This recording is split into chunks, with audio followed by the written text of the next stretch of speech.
Hello students, welcome to Aakash steno classes. मैं आज आपके लिए दैनिक जागरण संपादकीय से हिंदी स्टेनो डिक्टेशन बोलने जा रहा हूं। अगर आप चैनल में नए हैं तो चैनल को सब्सक्राइब और बेल आइकन जरूर प्रेस कर लें ताकि हर नया वीडियो आने का नोटिफिकेशन आपको प्राप्त हो सके। तो आइए डिक्टेशन स्टार्ट करते हैं, जिसका आज का शीर्षक है धार्मिक स्थल का आकलन। डिक्टेशन स्टार्ट होगी 5 सेकेंड बाद।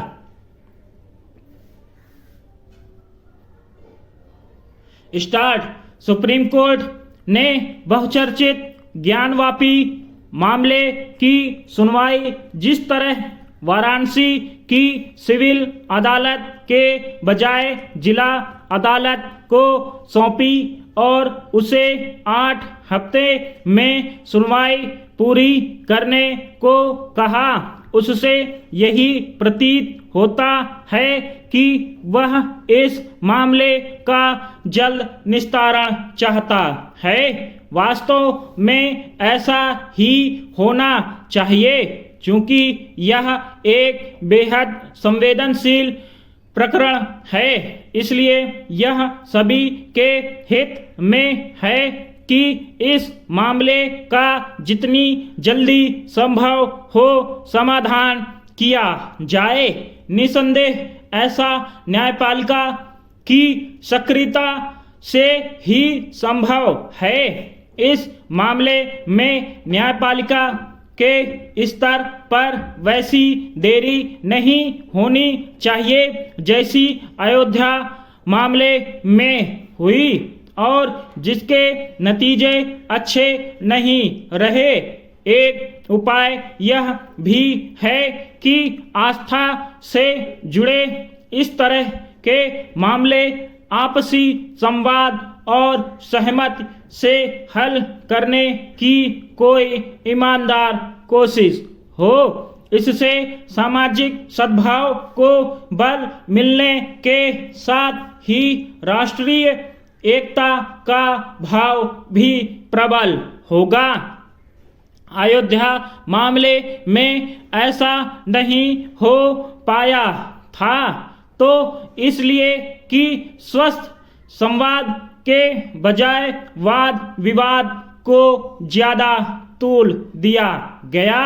इसकी भी अनदेखी नहीं की जा सकती कि अयोध्या मामले को आपसी बातचीत से हल करने में कई राजनीतिक दल बाधक बने थे।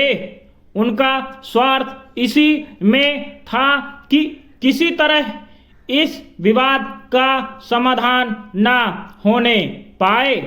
कम से कम इस बार ऐसे राजनीतिक दलों को अपनी राजनीतिक रोटियां सेंकने का मौका नहीं दिया जाना चाहिए।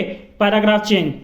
यह सही है कि काशी का ज्ञानवापी प्रकरण अयोध्या मामले से भिन्न है और इसके संदर्भ में 1991 में बनाए गए धर्मस्थल कानून को भी रेखांकित किया जा रहा है, जो यह कहता है कि सभी धार्मिक स्थल उसी स्थिति में रहेंगे जिसमें वे 15 अगस्त 1947 को थे। लेकिन इस कानून में कुछ अपवाद भी है। यह उल्लेखनीय है कि सुप्रीम कोर्ट ने ज्ञानवापी मामले की सुनवाई करते हुए यह कहा कि किसी स्थल के धार्मिक चरित्र यानी उसके रूप स्वरूप का आकलन प्रतिबंधित नहीं है। इससे यही स्पष्ट होता है कि सुप्रीम कोर्ट ने वाराणसी की सिविल अदालत के उस फैसले को सही पाया जिसमें उसने ज्ञानवापी परिसर के सर्वेक्षण का आदेश दिया था।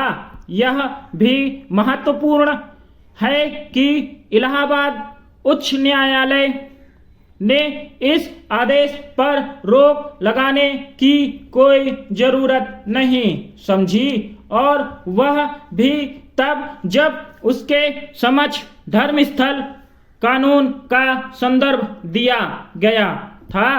अब जब सुप्रीम कोर्ट ने यह स्पष्ट कर दिया है कि धर्मस्थल कानून किसी स्थान के धार्मिक चरित्र के आकलन पर पाबंदी नहीं लगाता, तब फिर यह सवाल है कि यदि ज्ञानवापी परिसर अथवा इसी प्रकार के अन्य धार्मिक स्थलों का सर्वेक्षण ऐसे किसी नतीजे पर ले जाता है कि वह वैसा नहीं जैसा दावा किया जा रहा है, तो क्या इसकी अनदेखी कर दी जाएगी? वास्तव में यह वह जरूरी सवाल है जिसका जवाब सामने आना ही चाहिए। स्टॉप।